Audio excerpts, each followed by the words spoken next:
والفيديو الجاي ان شاء الله يا شباب هيكون عن افضل نوع مساعد خلفي وسعره كام، وازاي تركبه كويس بقى وتركبه على نظافه كده بعيد عن اي عك، وتركبه بنفسك وتمشي وتحس بفرق كبير بعد تغيير المساعد.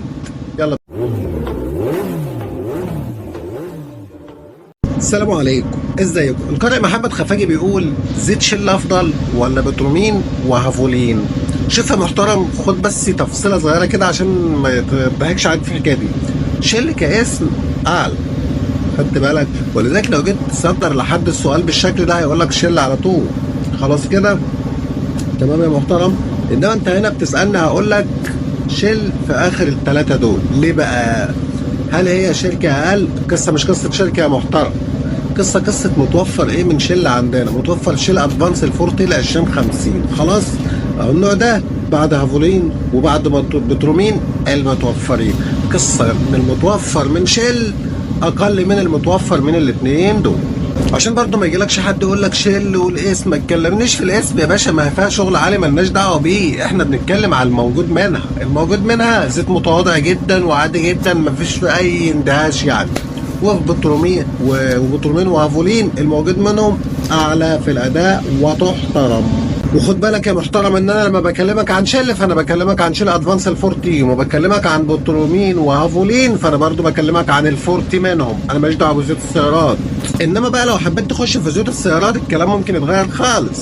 خد بالك يعني ان انت خد بالك احيانا الرجاله بتقع في خطا، وهو تقول لك شركه كذا الاحسن، زيوت شل احسن ولا موبيل مثلا او فالفولين ولا كذا. المقارنه دي غلط، لان كل شركه يا شباب من الشركات فيها زيوت عاليه وفيها زيوت قليله، والشركه الثانيه فيها زيوت عاليه وزيوت قليله. لما تجيب زيت عالي من هنا تقارنه بزيت قليل من هنا هتلاقي ان انا ممكن اجيب لك الشركه الاقل واقول لك دي. ازاي يا عم؟ على حسب لتر الزيت، لان اسماء الشركات احنا مش هنشتريها ولا بنشوف سعر السهم بتاعها، احنا بنشوف لتر الزيت اللي انت هتحطه. فهل لتر الزيت ده تصنيفه ايه ولتر الزيت التاني تصنيفه ايه، وبناء عليه المقصود هنا القصه مش بالاسم، بنوع الزيت نفسه. فانواع الزيت اللي انت حطيتها من شيل المتوفر منها للموتوسيكل عندنا هنا في مصر شيل ادفانس فورتي المعدني ل 2050. العالي منها مش موجود، الفورتي العالي منها مش موجود. خلاص كده يا محترم. الاستاذ مصطفى محمود بيقول هو استخدم زيت 1040 وبعد كده اكتشف ان اللزوجه المناسبه او الموصى بها بالنسبه له هي 2050. والسؤال بقى يغير ل 2050 ولا يكمل على 1040؟ لا يا محترم، الاجابه تغير على طول ل 2050. مفيش مانع يعني تكمل التغييرات دي عادي على 1040 يعني، انما الصح انك ترجع للزوجه الموصى بها بالنسبه لك، مش تستمر على الغلط. ان تاتي متاخرا خيرا من الا تاتي. الاستاذ عبد الله حريده بيقول الغيارات عنده تقيله والدبرياج متعاير عنده داخل على النص كده، تمام، وهو بيحط موبل الرصاصي 4 تي بتاع الموتوسيكلات ده يعني. فهو سال حد في موضوع طول الغيارات، قال له نزل الزيت على 500 والغيارات هتظبط معاك. هو بيقول لي اوطي الدبرياج شويه يعني ولا اغير الزيت ولا اتصرف ازاي؟ شوف يا محترم، تعال بس الاجابه اللي الراجل ده قالها لك. اول حاجه هو قال لك نزل الزيت 4 تي الرصاصي على 500. انت تقدر تتاكد بسهوله ان الراجل ده بيتكلم غلط من خلال انك تغير الزيت عادي وتشوف ال 500 الاولانيين، وانا هسالك هل هو في ال 500 الاولانيين كانوا كويسين؟ والاجابه لا. تمام، وانا ما شفتش الموتوسيكل بس انا بقول لك الاجابه لا. ليه؟ ما هم لو كانوا كويسين في ال 500 الاولانيين وبعد كده تقل اقول لك تمام. انما اذا كان هو من اول التغيير او من اول الزيت تقيل فما ينفعش حد يقول لك غير على 500 وهيظبط، وما انت الكلام يبقى رجالك، ما انت شايفها هو من الاول الغيارات اساسا. تمام كده يا محترم. دي حاجه تانية عايز اديك معلومه. خلينا بس في حته ضبط الدبرياج. ضبط الدبرياج القصه مش قصه تخليه داخل على النص او في التلت الاولاني او في الحكايه دي. الدبرياج طالما في براح فوق وبراح تحت مش مشكله، تعليه شويه توطيه شويه، المهم ما يكونش مزنوق فوق ولا تحت.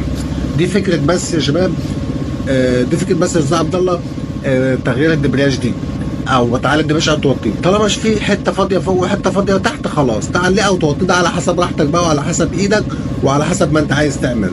خلاص، في القصه طالما في البراح وانت راجل بتقول بعرف اعمل الدبرياج، طالما البراح ده موجود يبقى مش تشغل بالك بالدبرياج. طب مش هنشغل بالنا بالدبرياج وماشي الزيت ينزل على 500 والحل، امال الحل ايه؟ كان مهم تقول موديل موتوسيكلك، هل الموتوسيكل لسه جديد ولا الموتوسيكل مستعمل وقديم والمشكله معاك من امتى، ولكن خلينا نقول توقعاتنا على قدر المعلومات اللي حضرتك اديتها لنا. دايما استاذ عبد الله حريده لما تسال اي سؤال دايما قول موديل الموتوسيكل، بتفرق قوي، الجديد مش زي القديم في اي اجابه على الاسئله. تمام يا محترم، خلينا نجاوب بقدر المعلومات اللي انت قلتها لنا.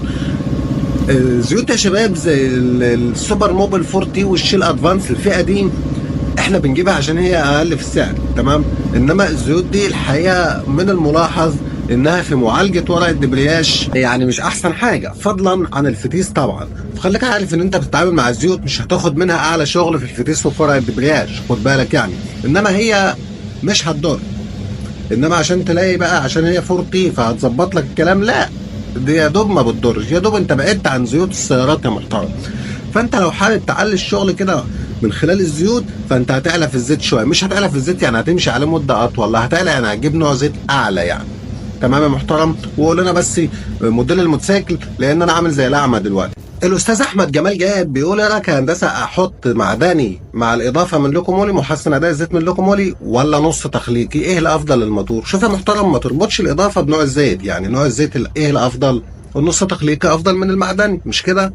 اهو نفس الوضع، يعني اضافه حاططان الاضافه ما يفرقش في جوده الزيت، تمام. الزيت كما هو، المعدني اقل حاجه، بعد كده النص تخليقي، بعد كده التخليقي بالكامل، المعادله زي ما هي. فالموضوع ده بيرجع لفلوسك لا اكتر ولا اقل. بالنسبه لسؤالك هقولهم لك بالترتيب. الاضافه مع التخليقي بالكامل اعلى حاجه، ننزل شويه. الاضافه مع النص تخليقي اقل شويه، ننزل شويه. الاضافه مع المعدني اقل شويه. وهنا ترجع لك بقى تجيب في مين فيهم الثلاثه، وانا قلت لك الترتيب بتاعهم هم يا محترم. القصه بترجع للفلوس لا اكتر ولا اقل، والافضليه للتخليقي بالكامل ثم النص تخليقي ثم المعدني. يعني زي ما قلت لك ان الزيت ما هو الا ناقل للاضافه لا اكتر ولا اقل، ما بيأثرش في اداء الزيت. الزيت كما هو سواء كان معدني نص تخليقي تخليقي بالكامل. الراجل المحترم ده بيقول هو معاه تي في اس وما بيجي يدوس فرامل في اول الطلعه بيحصل صوت صفير كده، وتاني طلعه بتخف شويه، التالت دوسه تاني دوسه بتخف شويه، تالت دوسه خلاص وبتمنع خالص طول اليوم، يعني في بدايه الطلوع. انا مش شايف اي مشكله في الكلام اللي حضرتك بتقوله يا محترم. انا فهمت ان الموتوسيكل الجديد دي بتحصل في الموتوسيكلات الجديده يا محترم، وده مش دليل على اي حاجه خالص، تمام. بالعكس ده انا شايف ميزه كمان، الموتوسيكل بيعالج المشكله بنفسه اهو. في موتوسيكلات تانية بتفضل تصفر لحد انت ما تنزل تمسحها كده، زي ما عندنا فيديو عن مسح التيل ومسح حاجه، انت بتقول بصنفر التيل وبصنفر الطنبوره وكده، ما تصنفرش. شوف الصنفره بتعمل تعاكل، يعني خد بالك ان اللي بيحصل انت لما بتيجي تدوس فرامل التيل بيصنفر في الطنبوره والطنبوره بتصنفر في التيل، والاثنين بيتاكلوا، وبعد مده من الزمن الاثنين بيعوزوا يتغيروا. ما تساعدش انت معاهم بصنفره بقى، سيبها، هي التيل بيعالج نفسه. انت عندك الاخرام اللي موجوده بتطلع الحاجات اللي بتعمل صوت، والصوت بيمنع. الموتوسيكل بيعالج نفسه ما شاء الله، بيصلح المشكله اللي في موتوسيكلات تانية هو بينزل ينظفها بنفسه، لكن انت بتتصلح يا باشا وانت ماشي مفيش اي مشكله خالص. المقصود برضو عشان انت تطمن، انت ما موتوسيكلك يخدم شويه القصه دي هتتمنع من اول دوسه، مش خالص، مش هتحصل خالص يعني. تمام يا محترم. ده موضوع يدعو للتفاؤل، مش يدعو للقلق خالص، ولا ان في مشكله محتاجه تتحل يا زور. زي ما قلت لك الفرامل بيعالج نفسه. الاستاذ احمد محمد بيقول خد 2 زمايل وراه من عين شمس للحسين رايح جاي، يعني كانوا 3 راكبين على الموتوسيكل على ما فهمت يعني، ولقى الزيت نازل النص في القصه دي في المشوارين دول 3 يعني، تمام كده. فالمشكله فين؟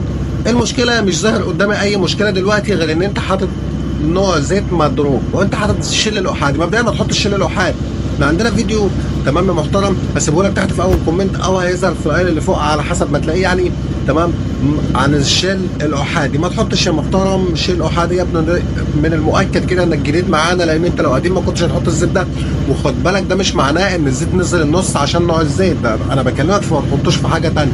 ما نزل النص ليه؟ لان هو انت جبت زيت مغشوش، ده اللي انا شايفه حاليا، لان نوع الزيت ده ما ينقص، هو مش مناسب اصلا ما تحطوش، انما خلينا ان انت حطيته ما ينقص في القصه دي. وموتوسيكلك حلاوه 200، موتوسيكل ما فيش في حاجه ما بيعملش الحكايه دي يا محترم. القصه كلها انا شايفها انك حطيت لتر زيت مغشوش، اتبخر يا محترم مع المشوارين بتوعك دول. الاستاذ محمد تيتو بيقول احسن زيت لو كان جنبه 150، الموتوسيكل لسه جديد وحط اول مره موبل الابيض. مبدئيا يا محترم استخدم زيت موتوسيكلات، ما تحطش زيوت عربيات، دي مبدئيا كده يعني عشان ايه نبدا الكلام. فانت هحط زيت موتوسيكل فورتي عليه صوره موتوسيكل. الميكانيكيه او بياعين الزيوت هيقول لك ده بتاع موتوسيكل، هو مش بتاع موتوسيكل، هو بتاع عربيات وموبل فيها زيوت موتوسيكلات، عامله لك زيوت مخصوص للموتوسيكلات، فانت استخدم زيوت موتوسيكلات. ده اول حاجه. تاني حاجه درجه اللزوجه المناسبه يا محترم 15-40. غالبا ممكن بدرجه كبيره مش هتلاقيها موجوده، بدات تتوجد دلوقتي في بعض الشركات، انما في او مش هتلاقيها غير اونلاين تقريبا.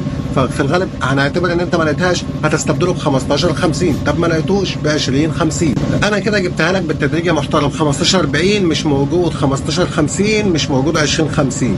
انهي الافضل؟ الافضل 15-40. يا حبذا لو نص تخليق، واحلى واحلى لو تخليق بالكامل. كذلك ننقل بقى ما لقيناهوش نروح على 15-50. يا حبذا لو نص تخليق، يا حبذا احلى واحلى لو تخليق بالكامل. ما لقيناهوش نروح لل 20-50. انت ممكن تقول لي طب انت ليه ما قلتش 20-50 من الاول؟ في حاجه احسن من حاجه، هي دي القصه يعني. والكلام ده طبعا يا محترم لو موتورك اصلي بيبدا السيريال نمبر بتاع الموتور بيبدا بالاتش جي، انما لو شعبي يا محترم فهتبدا بال 20-50 الف باء واول الكلام كده تقوم حاطط له 20-50. خلاص يا محترم.